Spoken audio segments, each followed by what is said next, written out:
am afraid of and I ran out of the room. Did you like and scream? This is kindergarten, yes. Everybody in the room right now is dying What behind did the you scenes. Like they are do? all I dying. left- I'm not just pulling this out of thin air. It takes some intentionality, but then it just starts to become this natural skill.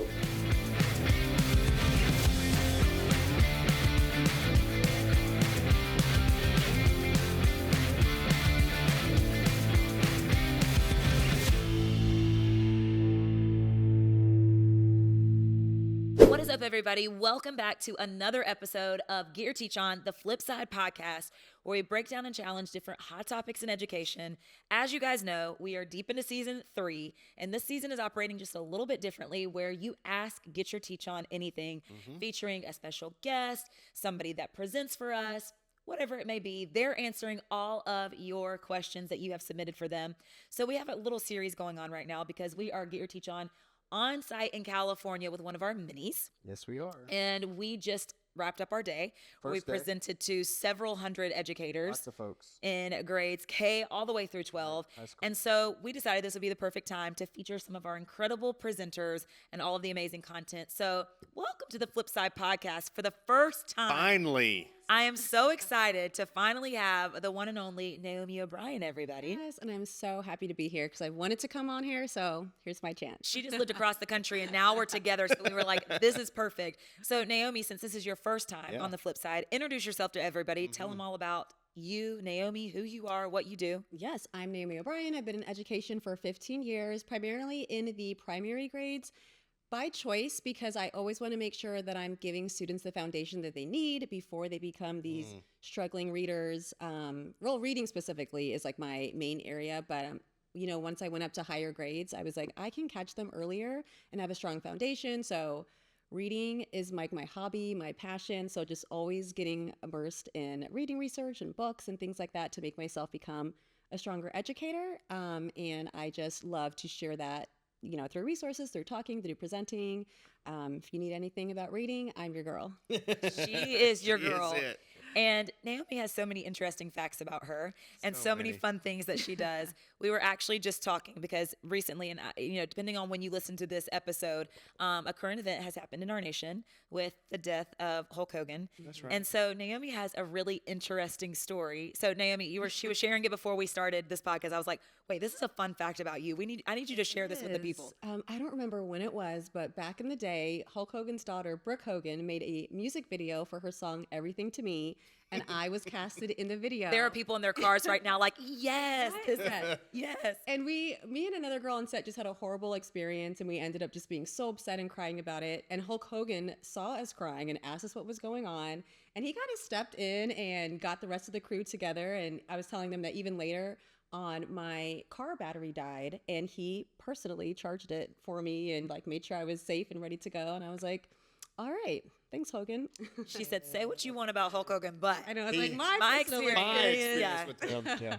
Of course, everybody has their own experiences. But before we dive into all things content, because I do obviously, viewers have submitted questions or Yes. attendees that have been at conferences have submitted questions for you. And a lot of them do tend to focus on not only reading, but creative teaching, because you are a very creative teacher outside of the box, while still maintaining that integrity of the content. Before we do that, we're going to play a little game called This or That. Naomi style. Dun, dun, dun. Okay. So we're going to read 2 scenarios, and you're going to tell us which one, this That's right. or that. So Wade's going to All start right. us off. we go. The first one, Naomi. Cozy read on the couch or writing deep curriculum with a playlist in the background. Oh, cozy read on the couch. Yeah, easy, right? That's Okay. that's a What are lot you of work. currently reading? I'm currently reading Becoming Mrs. Abbott by Kirsten Moglen. Okay. I love her. I love a good psychological thriller. Oh, I was about to ask you, okay, well, what type of Yep. book are we talking about here? Because I haven't heard of that one. Okay, classroom soundtrack. So do we have lo-fi chill beats or Beyonce Homecoming? Lo-fi chill beats. Oh, okay. Very for coffee sure. shop vibes in the classroom if we're reading I can or feel that. writing, things like that. I can feel that for you. Okay, lo-fi chill beats or Fallout Boy. I was For the like, we classroom just or read that personal? question. What is Classroom, happening? just classroom. Still lo-fi chill beats. Okay, okay. She does love her Yeah, a good we're- Fall I just Out had to Boy. see you. I You do. thought a little bit more about that Yeah, one. he Okay. went at the ice cream shop. We were talking when I about lived in LA. different. Yeah. Yeah, we were talking about different Okay. I have some today. connections. Okay. All right. So next one. I got the next one. Oh, good. Design your dream anchor chart or present at a sold out conference. Ooh, present at a sold out. Knew I think it. so. I mean, too. well, The wait a minute. impact. I've already done that. So That's true. That's true. That's true. That's true. A couple times, actually. yes. A couple times. Fill in the blank. The most underrated teacher skill is. Ooh, I'm interested to see what you say on this one. What I say? Underrated teacher skill. Yeah. Like it just doesn't get enough credit. Okay. Or I'd maybe teachers say- aren't using it enough to get the outcome or the results that they should be getting in their class or could be getting in their classroom. Let's see.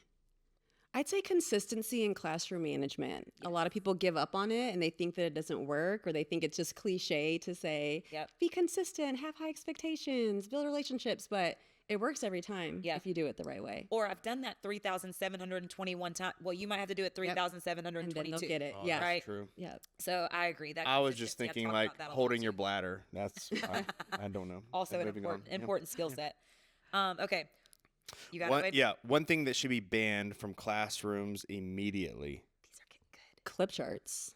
Oh, 100%. Yes. Talk You a little bit didn't even think listen, twice. There might be people out there that are listening that's like, wait a second. wait, what? what? I use Yes. a clip chart. Yeah, It's so- okay. So go into that So- for just a quick You know, second. because they're just so shame based. And I always think about the fact that, like, me as an adult, if I were to make a mistake, I would hate for somebody to publicly post that somewhere. You know what I mean? Right. I mean, and with social media, it does happen. And I hate it as an adult. For a student who's 5, 6 years old and they're still, their Learning. brains are developing, Yeah. for you to say, well, you made a mistake in the morning, but guess what? Your clip is on yellow or orange. Their parents come in and see it later. The other kids can see it. It starts to give them that negative stereotype or build that Yeah. reputation because the kids know, oh, that's the kid that's always on red. You know what I mean? Like my son used to come home and Absolutely. be like, oh, this kid was on red again. Like they talk about it, and it's just not a healthy that's thing not to do. And we can Because they're learning. They're address gonna that. We can mess still up. address the Yeah. behavior, right? It's not that Sure. you ignore it, but you can address it. And I mean, I just want to be different way. clear too. Like, if you're and you're like, oh my gosh, I still have a clip chart. I did too. I used had a to clip as well, chart yeah. in my classroom for many years, but this is definitely one of those know better, do better Exactly. situations, and that's okay to recognize. Oh gosh, okay, maybe I do need to rethink that. It's all about, again, that's what the flip side is all about. Learning. Here. Yep. Right. Yep. Okay, last one. One thing that always brings you joy on a tough teaching day. Oh, the kids. Enjoying the kids as kids, sometimes forgetting about the academic part of it and being like, let me just enjoy you as children when it's tough right now as students. That's a good one. Mm-hmm. I mean, because I think Enjoying that, the moment. Yeah. and I do think that so much of, education and society is trying to make kids grow up so fast. Yeah. And just being able to truly see them as children, I think just resets, Yes. Yep. reframes It does. a lot It of really does. thinking in our mind. Okay, so that was a lot of fun. Loved your story about Hulk Hogan. We're going to dive into all the questions that everyone wants to know from you, and they've got some good ones. So our first question, first we're going to talk like creativity and curriculum, because you've designed curriculum specifically a lot. I mean, you've designed all types. I think a lot of people know you as the reading gal Yes. and the reading girl, but you do so many different things in education, and all successful. So first of all, your lessons, one thing I love, and I talk to teachers about this all the time, we can teach the same standard 15, 20, 30 different ways and all be highly effective. And I think what's so cool about us sitting on this couch We're all so different. is while we all do so much work together and collab, we could not be more different. And the way that Naomi's going to deliver it is completely different than the way that I'm going to deliver it. And Wade, but one thing I know about the three of us, we will get results. Right. Yep. Our philosophy get is the same. results. Yeah. Yeah. So one of the things, and you and I have had a lot of conversations about this, especially with Get Your Teach On, is a lot of people see the Instagram moments, the fluff, the excitement. And same thing with lessons too. So your lessons are creative, but one thing I know about your lessons is there is zero room for fluff. Yes, I do know yes. this. Bigger, man. How do you keep things engaging while staying focused on those standards, not only in the classroom, but even with the content that you're bringing to teachers that Get Your Teach On? Well, I think part of the process is to start with the research in mind and the highly effective skills or lessons or whatever it is that you want to teach. It can't be an afterthought. Like if you're just building fluff or just for fun, if that's your main goal first, then the content just kind of falls to the wayside. But just really thinking about the effective instruction first, and then thinking about, well, how can I add an engagement to this rigorous task or to this research that I found? Like, because you don't just want to sit there and bore somebody with a lecture, but then it's like, okay, how can I bring this to life in a fun way, but still, maintain the integrity of the research? It's like, it can be fun, but it has to be effective too. There's that word "and" that is so powerful when it comes to instruction. And I think the reason that a lot of times engagement in general, I was actually talking to teachers today about this in California, gets such a bad rap is because teachers, to your point, Start with I need a fun lesson. Yep. Oh my gosh, I'm so desperate. I need something in this class to get these kids excited. Right. And they go to engagement first. Yes. That and is they going try to fall throw something flat. academic with it. Yep. And it doesn't work. And then they get to the end of and they're like, see, this is why I don't use engaging lessons in my classroom, because if it's not rooted in research and it's not rooted in, okay, I want to get results from this, it is going to fall flat every single time. So I think, again, there can be that and both can happen simultaneously. Okay. All right, next question from viewers. Are you going to ask it or do you want me to ask it? Yeah, I will ask it. Okay, go ahead. I would love to ask it. I think this is the next one. Okay. How do you protect your energy with everything you do? Teaching, creating, speaking? No. Oh, that's not the next one. question. This is why. Oh. I have, I worked really hard. You did. On really giving the listeners this great listening experience. So, all right, we'll give you another shot in just a second, Wade. Shucks.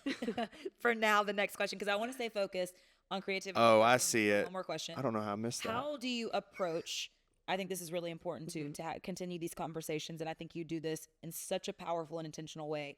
How do you approach creating that culturally relevant lessons without making them feel forced, but yet still such an intentional piece of the everyday in your classroom? Yeah, I think a lot of it came with experience because of who was always in my classroom, and I was constantly building lessons with them in mind. Like in every year that I got this new student or this student from that background or with this disability or something else, I would add that in. And then even though the next year I may not have had that same student, I still kept that perspective in mind because you never know who's going to be in front of you and who it's going to impact. And just always trying to think with this cultural lens of how can I widen their perspectives, or how can I include who's in the room, or how can I introduce them to somebody who's not in the room. And it takes some intentionality, but then it just starts to become this natural skill that you build in. Everything's uncomfortable the first time you do it. Right. Nothing can become the norm until you make it a norm in your classroom. Yes. Until you make it the normal of everything. Yeah. I like how you said, like, it was like your experience with the students that you had in your classroom. What do you say to those teachers who don't, and I think I know what you're going to say, because I think I heard it in your answer, but what if you don't have those experiences and maybe you're a second year teacher to where you don't have those students sitting in front of you? What would you say to those teachers? I think that's where you can really take a look at the world, because sometimes that's what I do too. I take a look at the issues going on in the world, and I think about what can I do now to set my students up to be somebody that joins society and is a problem solver, or is someone that has empathy and understanding for the people that they're going to grow up and interact with, and what can I do to introduce through picture books or through lessons in my own classroom to help prepare them for when they are out in the world and they're out of this bubble that we may be in. Yeah, I mean, it's you said it earlier. You just got to be intentional. Yeah. It takes effort to be able to do that. Yeah. Awesome. And so again, I mean, when it comes to those lessons, and I think this is something that you do so beautifully, is it can be creative, it can be exciting, it can be fun, and academically rigorous, and culturally responsive, and have equity built it. Like all of that can happen within the framework of one lesson if we're thoughtful and intentional with that. That's really what lesson planning should be to me. Those are the kind of things that should be on a lesson plan, not just let me check some boxes. Right. Agreed. Because then again, those outcomes just aren't as strong. So, all right, now we're going to move in. Wade. Oh, I can ask the now we're question gonna- now. Now it's time. Okay. So we're shifting gears to like teacher mindset and boundaries. Boundaries. So those are important in this. Okay. We do. Sorry, I don't know how I missed that. Okay. So someone did ask, how do you protect your energy with everything that you do? All the teaching, creating, speaking. How do you not just burn out? Or do you burn out? I used to burn out a lot more back in the day because I would say yes to everything. But, I don't know who said the quote, but it's like, but when you say yes to some things, you're saying no to yourself. And I started to put those boundaries in place and even just advocate for myself. I remember one year in the classroom, I was just getting really stressed out, crying, after school every day. And I was afraid to talk to my principal about it because I didn't want to seem like an ineffective teacher. And I was like leading this group and taking on these kids. And I got a student teacher, even though I was way too busy for her. And I finally went and spoke to him, and he was like, well, thank you for letting me know. And he was like, your 20% is other people's 80%. He's like, so it's okay if you take a step back. And I remember just thinking like, oh, I should have said something. I should have spoken up earlier or asked for help earlier. So even just talking to the people at my school about how can you help me take this off of my plate. And I remember at the end of that school year, I still got distinguished, which was the highest level you could get in Denver public schools. And I was like, I was so nervous about like, oh, if I'm not at every event and doing every little thing. And this was also the first year that I had become a mom.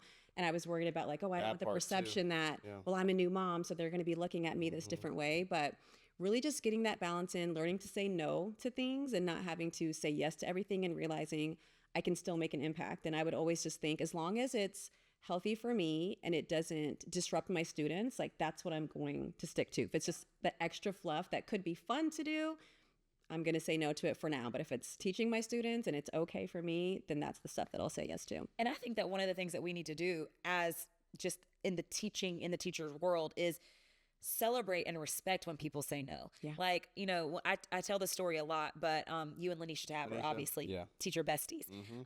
But, and just besties in general, I respect her so much because she will not hesitate. When I ask her to do something, or if hey, Lanisha, would you like to? She does not hesitate to say no. She's very good about But that. a lot of people would be like, well, if she says no, I'm like, no. I love that she says no, because then I know when she gives me a yes, that yes to is do going to it. be Yeah. all in. Yeah. And that yes is going to be, I'm not going to be having to, you know, ask her if she's late on something, or because she hasn't overextended her Yep. yeses. And so I think that the no needs to be celebrated Powerful, so man. much more It does, in yeah. education. powerful. Because again, it's not that teachers aren't working hard, but are you giving the time to the things that actually Right. matter? And I think when we serve kids, sometimes it can feel selfish to say no, but it's like, it's okay to say no. Even if you don't have like a really, really good reason for it, it's okay to It's say only no so much of you. just because you don't want to. Okay, so on that same note, because you mentioned advocating for yourself, another listener asked, what advice would you give a teacher who feels like their voice isn't being heard? So maybe they don't have that similar scenario that you had with your admin, and you know, maybe they have voiced that, but they don't feel like they're getting that respect or that support in being able to advocate for themselves. I love that question. I have an answer for that. My one of my years teaching, that kind of was the vibe, and teaching just felt not sustainable. Like I was really, really burnt out. It wasn't even November yet, and I was like, oh my goodness, I don't know if I'm going to make it to the end of the school year. Wow. And there's just certain things you can't control. I can't control the schedule. I can't control the class size, but there are things in my control. And I created this thing called the Power Hour, where I set up intentional centers for my students. Like I could have just put on a movie and sat in the back of the classroom and got my work done, but then that's not going to be effective for my kids. So I would set up 3 centers for my students, and they spent 20 minutes at each center doing intentional work. And I had this hour, that was my power hour, to check email, to do lesson plans, because none of this was built into our schedule. And I was just thinking, when are we supposed to get this done? And when I get home, now I have 2 kids. Right. And I built this into the day, and it didn't feel like, oh my gosh, I'm failing my students because they're just over there playing. No, they were doing work that was really important. They're reading, they're catching up on things. And then I was able to plan and be a better teacher for them. And that was the year, like I had the most growth out of my students ever. Wait. And it was just It's fantastic. intentional and though. I built It was yeah. the centers were And intentional. it wasn't to chill out. It was like, Right. I need We to need plan, a whole I need episode to on the check power email. hour. Yes. I mean, because Come on. listen, that Yeah. can be done very well or go. very poorly. That's true. So Both. Right. Yes. I feel like Can't we just need- have them doing nothing, but it was, Maybe- and I was like, even if someone walked in right now, like admin, I wouldn't feel bad because they're all doing very great work. Like I would plan it out, and it was intentional strategic work. And then I was able to do my own be a get thing. your teach on session. I It's mean, the power hour, would- yes. Power hour, baby. It saved me. And then suddenly I was like, I'm not that stressed out. I'm not taking work home. I have stuff to plan. Yeah. Or during the beginning of the day, I was like, I have my power hour later. I'm fine. And here's the thing. You said that was the year I was getting the most growth and results Yep. in my class. So again, everything has to be results driven. Don't Yes. waste your time doing things. It's okay to try new things, but don't continue in them or keep doing them without getting those results, which again, Right. we're going to hear on this podcast over and over. Okay. So last couple questions, we're shifting to the fun stuff. So we've got a fun one. What's the weirdest or funniest thing a student has ever said to you? Okay, weirdest thing that's happened. Oh my goodness. I think this is my first year of teaching. I had a student and she kept telling me that she put a gum wrapper in her ear and she was asking me to get it out for her. And this is kindergarten. So I'm like, oh my goodness. And she just kept talking about it all day long. And I was looking in there and I didn't see anything. Looking in there like I can just see you digging through this ear for the gum But wrapper. later on, she started to cry about it. And I was like, oh oh no. my goodness. Something is in And there. I get my phone flashlight and a bug crawled out of her ear. No. And I am afraid of bugs. And I ran out of the room.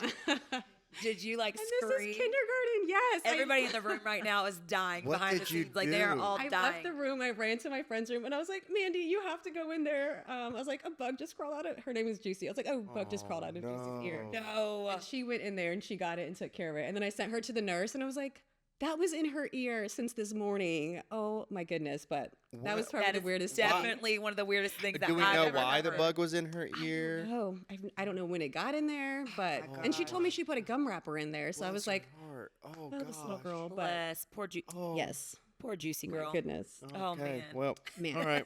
Yeah, Man, I Last don't know. question. All right, I got a last question for you. I don't, I don't know how I we come come- back from that. how I we don't come back know. from that, but worst. All right. Anyway, what do you, I hear y'all over there? What do you wish teachers would focus on more this year? I wish teachers would take one thing and try to get really good at it. So whether it's their reading instruction, whether it's their classroom management, just get one thing that they can get in their tool belt and devote time to reading it, getting the research behind it, finding really effective strategies, finding maybe a mentor teacher, whether in person or online, and saying, this is the one thing I'm going to improve this year, and get really, really good at it. And then just continue to do that every year after. I think, teachers get burned out a lot trying to implement all the ideas at the same time, and then they think it's not working. got to prioritize. But whatever it is, take that one thing, do the research behind it. Like, don't just trust like the social media influencer, like double check Yes. it for yourself to make sure it's actually a research-based or evidence-backed practice, and devote time, real time, to doing that. Not just a few weeks and then, oh, it didn't work and, giving up on it, but really That's it. making that a focus and making that be the thing. What would you say to teachers if they're listening and they're like, oh, wow, okay, yes, I think that's where I need to really begin, is I need to have that one. How do they choose that focus area? How would you recommend that they really, first of all, it really requires a lot of reflection. Yep. And data to see why I'm not just pulling this out of thin air. How would you help, or what advice would you give them if they're struggling to narrow down or choosing that one specific thing, because maybe they have 4 or 5 things that they need to focus on? Yep.